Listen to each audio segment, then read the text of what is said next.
Moshing is the metalhead's version of that weird dance mating call those creepy ass birds do when they're trying to get laid. What looks like a violent frenzy of flailing freaks can actually be a strong bonding of like-minded friends and family, but it also can be a silly as shit wild dance of the most ridiculous depravity. You ever been running in a circle pit and get hit in the face with a trash can? Or maybe it was a golf cart. Have you ever been in a mosh pillow pit? You like movies about gladiators? Well, today you're gonna see those and so much more as I present to you the 12 weirdest mosh pits of all time. You've seen the biggest mosh pits, the most violent mosh pits. These are the most bizarre. Some of these I experienced myself, and some of these are viral legends, but all of them on this list are guaranteed to make you stop and go, what the fuck? Warning. That's why fatigue is on the rise.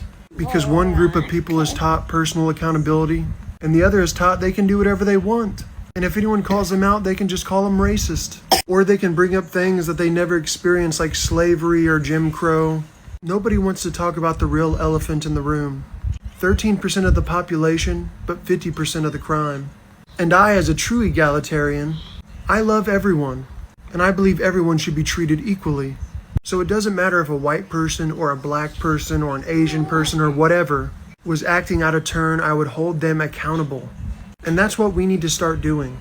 No longer can we just let black people be like, but slavery dough, but Jim Crow dough. You must learn how to assimilate and behave in society. And if you can't act right, there are consequences to that. For instance, if a cop comes up to you and says, roll down your window, and you start getting lippy, you're not going to get arrested because the cop was a racist. You're going to get arrested for not complying.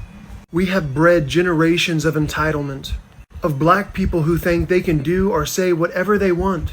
And if anyone calls them out, and instead of taking that criticism, they just deflect it and say you're racist and try to cancel them, or even worse. To have a truly equal society, we must maintain decorum. We must uphold the law. And we can no longer allow them to weaponize the victim card. One of the best people I ever knew was a black person. His name was Nelson Hopkins Jr. Look him up, December 1st, 2009. And instead of living on the victimhood plantation, he tried to prove to everyone he was more than just a victim of his surroundings or culture. So all in all, things must change, or black fatigue will continue to rise. So just for once, don't say, oh wow, this white man is calling me out, that's racist. Actually listen to what I'm saying.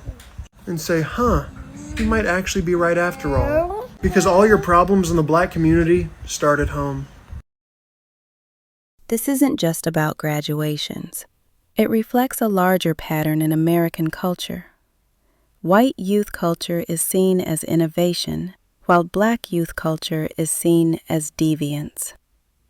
White rebellion is framed as rite of passage, while black expression is framed as threat. White institutions get tradition, while black communities get surveillance. Ultimately, the videos reveal that black joy is often criminalized, while white joy is normalized.